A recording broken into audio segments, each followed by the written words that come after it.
Now the first and foremost that you are going to study is the total cost curve, the major, that is the total cost curve.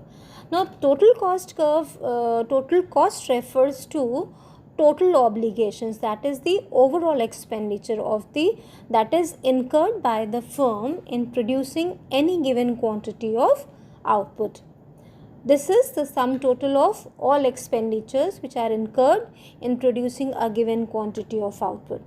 For example, if total money expenditures incurred by a firm in producing 100 pens is rupees 1500, that means the cost of producing 100 pens is rupees 1500, corresponding to fixed and variable factors in the short run, right? So the total cost is divided into two parts: total fixed cost, as I told you, and total variable cost.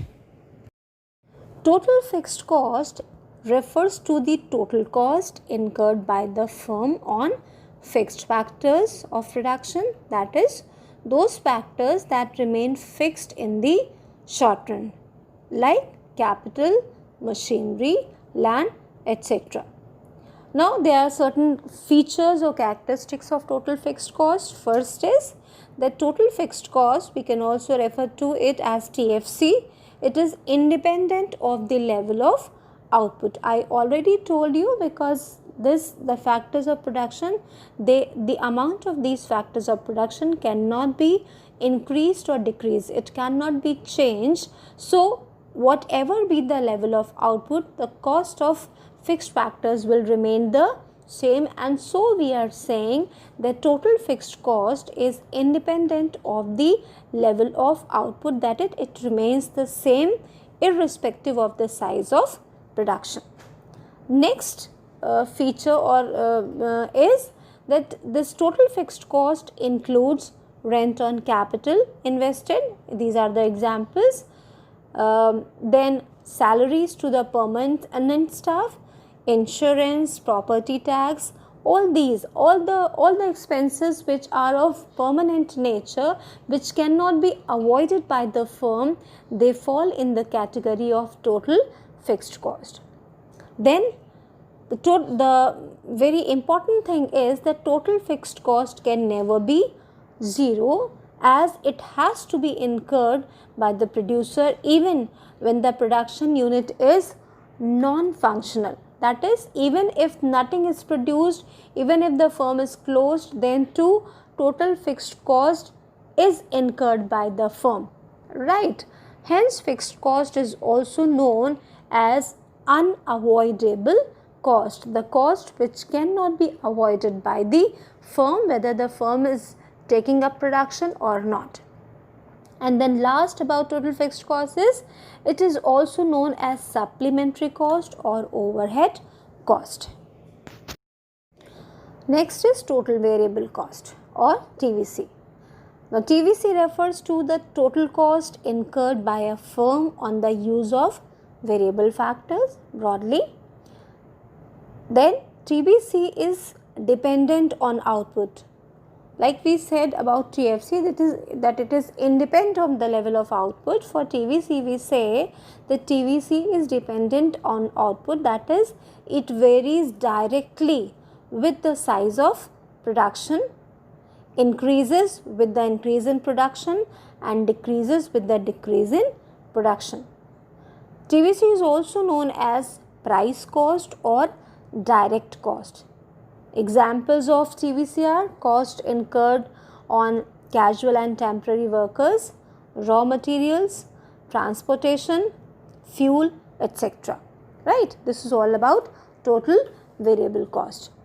Then total cost, as we talked about earlier, is the cost that is incurred on all kinds of inputs, fixed and variable. So TC, that is total cost, is equal to TFC plus TVC, that is total fixed cost and total variable cost. Now we come to see this entire phenomena in the form of a schedule, and then we'll be plotting a diagram, a curve with the help of the schedule to find out the shapes of all these types of cost curves. Children, following is the schedule of the total cost curves, that is total fixed cost, total variable cost and total cost. You can see 4 columns are shown in the table. The first column is talking about the output, that is the number of units that are produced. From 0 to 6 units are being produced by the firm. Then we are given the total fixed cost, total variable cost and total cost. Now what you observe in the table, that when production is 0, that is the first column where output or unit is shown as 0, the production unit is non-functional. That means nothing is produced, so the production unit is non-functional or the production unit is closed. TC, that is total cost, is equal to TFC, that is you can see 120 and 120 in both TFC and TVC. When nothing is produced, total cost is equal to total fixed cost, whereas TVC is 0.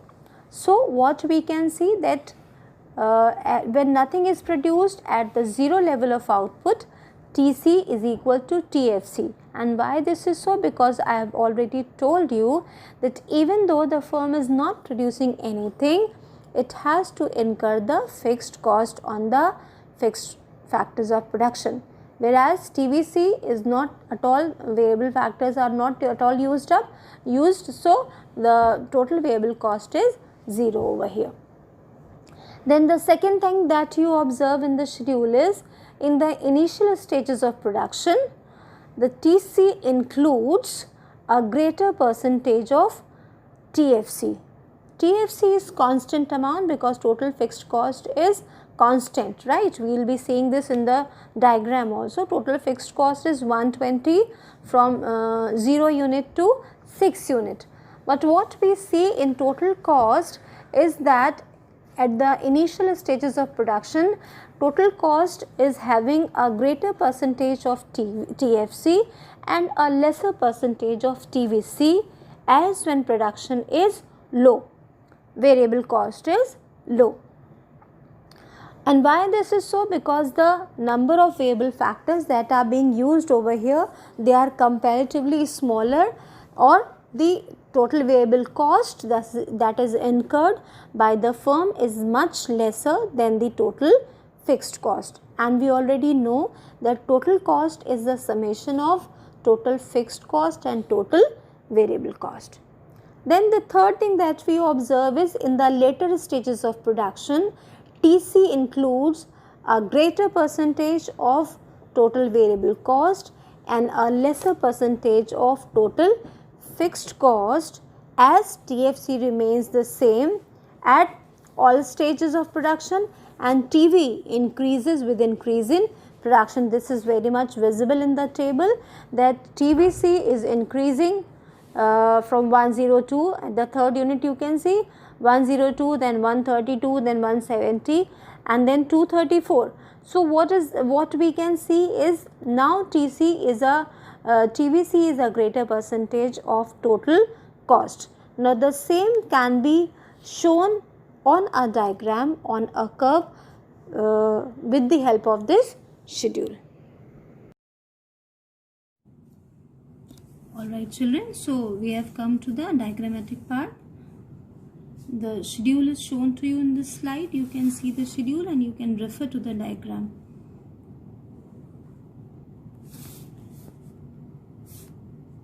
O x-axis, O y-axis. X-axis we are taking output, and O y-axis we are going to depict the cost curves, right?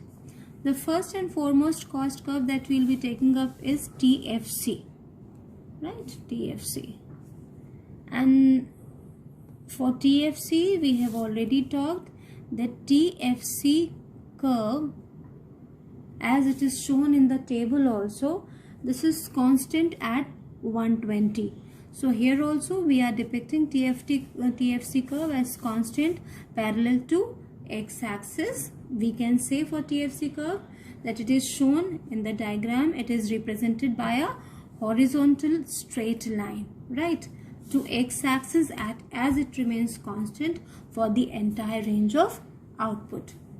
then even for this we say that even if no output is produced, for TFC we say that even if no output is produced, TFC has to be borne by the producer, as it cannot throw out the fixed factors in the short run. So the TFC curve originates from y-axis. You can see it is originating from the y-axis at point A. We are beginning it from intercept A, right? This is point A. This indicates that TFC can never be 0. This is 0, but TFC can never be 0, right? This is all about TFC curve. Then the next curve that we'll be seeing is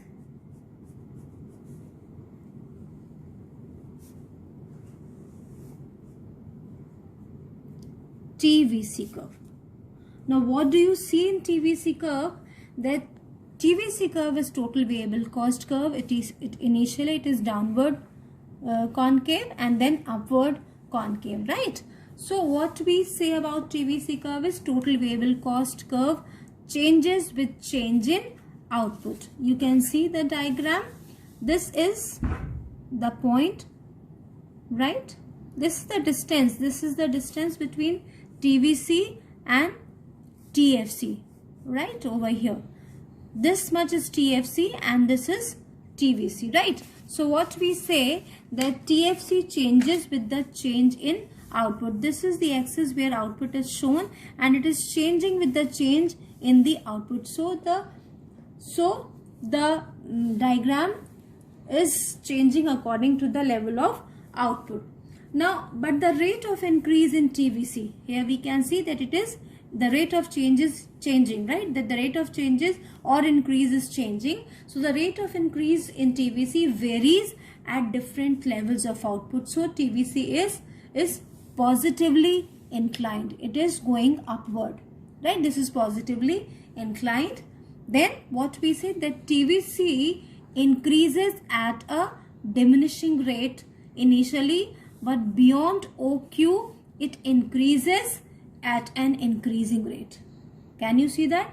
And this shape of TVC is totally dependent on the law of variable proportion, right? We have already talked about it, that we talked about the production over there, that the total product curve was increasing at an increasing rate initially. So the cost is, when we talk about production, that when the production is high, that means in terms of cost it is low. So they are inversely related to each other. That is why we are saying that production is increasing at an increasing rate over there. The cost is increasing at a decreasing rate over here.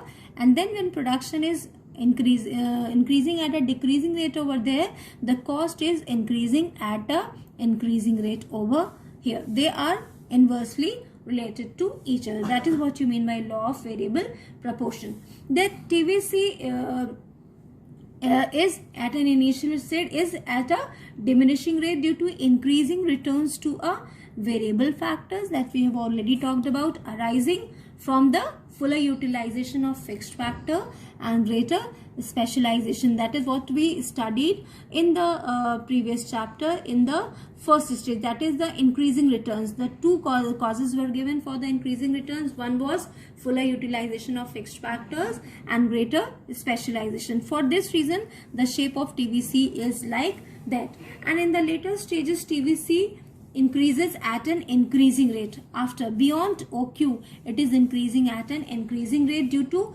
diminishing returns to variable returns or variable inputs over there, and which was arising from complexity of management and overutilization of fixed factors. So TVC curve originates from the point of origin. We can see from here, as when production is 0, TVC is also 0, as is shown in the table also, right? Then we come to TC curve.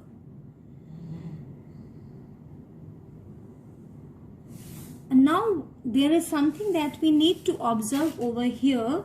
The distance between TC, this is your total cost curve. What we observe, this this distance is equal to this distance, right? What we also observe, like TFC originating from y-axis, similarly TC is also originating from the y-axis. Now let us discuss about the shape of the TC curve. First and foremost, TC originates from y-axis, that is the same point from where TFC originates. This is because when production unit is non-functional, that is when nothing is produced, we already talked about that TC is equal to TFC. 120 was TFC in your table and TC was also 120 and TVC was 0. So it has started from origin. So TFC incurred. So TC is equal to TFC as TVC is not incurred at all at 0 point. Then next is like TVC, TC also increases at a diminishing rate. So first thing is that the distance between TFC and TC is equal because they are equal at the initial stage of production. Then the second thing, that the slope of TC is the same as the slope of TVC, because we referred to the table and we said that initially TC has a greater proportion of TFC than TVC, but in the later stages of production TC has a greater percentage of TVC than of TFC. That is what is shown in the slope of the curve, that like TVC, TC also increases at a diminishing rate at the initial stages of production, but eventually it increases at an increasing rate. That is what all you can see, right? Inward bowing and then positively sloped, right? So the behavior of TC follows from the law of variable proportion. And the last thing is the vertical distance between TC and TVC is same throughout. The vertical distance between TC and TVC is same throughout, as TFC is constant. TFC is constant at all stages of production. So TC and TVC are parallel to one another. TC and TVC are parallel to one another. This is all for the shapes of total cost curves.